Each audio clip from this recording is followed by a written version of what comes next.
आचार्य नरेंद्र देव का कर्म भूमि थी, वहां तक जाएंगे। इस यात्रा के साथ मैक्सेसे पुरस्कार विजेता, जिसको एशिया का नोबेल कहा जाता है, हम लोगों के परम आदरणीय संदीप पांडे जी नेतृत्व कर रहे हैं। इस पूरे यात्रा अभियान के संयोजक भाई नंदलाल मास्टर साहब, भाई आजमगढ़ से आए हुए वरिष्ठ किसान नेता भाई राजीव सिंह जी, मध्य प्रदेश से आए हुए हमारे स्वामी जी और तमाम रेणु जी और हमारे बहनी जी। साथियों, आज यात्रा का दूसरा दिन है।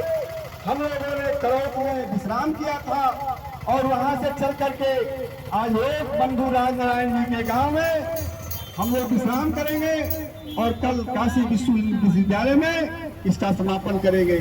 साथियों, शिक्षा को लेकर के सुधीर अग्रवाल ने 1915 में ही एक फैसला दिया था, इस देश में राष्ट्रपति हो या राजा हो या रंक हो या चपरासी हो, सबका बेटा एक साथ एक स्कूल में और सरकारी स्कूल में पढ़ेगा।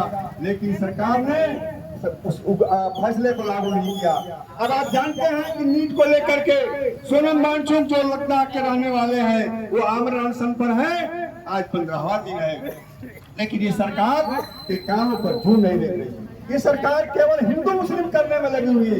ये सरकार केवल सांप्रदायिकता फैलाने में लगी हुई है। इस सरकार को गरीबों से, किसानों से, मजदूरों से कोई मतलब नहीं है। आप चूल्हे भाड़ में जाए, लेकिन यह सरकार चाहती है कि हिंदू मुस्लिम के नाम पर सत्ता में बने रहे। साथियों, सोनम वांगचुक अभी 6 महीना तक जेल में थे।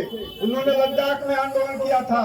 उन्होंने एक इंजीनियर है, पढ़े लिखे लोग हैं, लेकिन एक बार भी इस सरकार के नुमाइंदे लोग बात नहीं कर रहे हैं। इनका क्या मांग है? इनका तो मांग यही है कि 22 लाख नौजवान जो नीट की परीक्षा में बैठे थे, ये चंद लोग सरकार के अगुवा लोग, सरकार के देख रेख में उस पेपर का आउट किया गया और 20 नौजवान, हमारे आपके घर के नौजवान आत्महत्या कर लिए।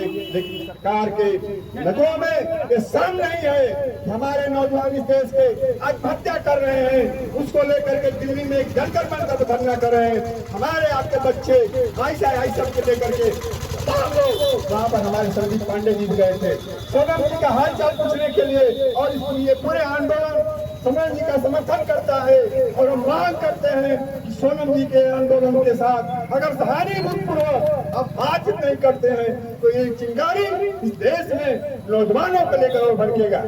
हम चाहते हैं कि आप समर्थन दें, इस समानता यात्रा को आप समर्थन दें, ताकि हम लोग नई शिक्षा नीति को ना लागू होने दें और ऐसी शिक्षा लागू हो जहाँ गरीब का, अमीर का, राजा का, रंग का, राष्ट्रपति का, चपरासी का बेटा एक स्कूल में पढ़े। इन शब्दों के साथ अपनी बात समाप्त करता हूँ। जय हिंद, जय भारत।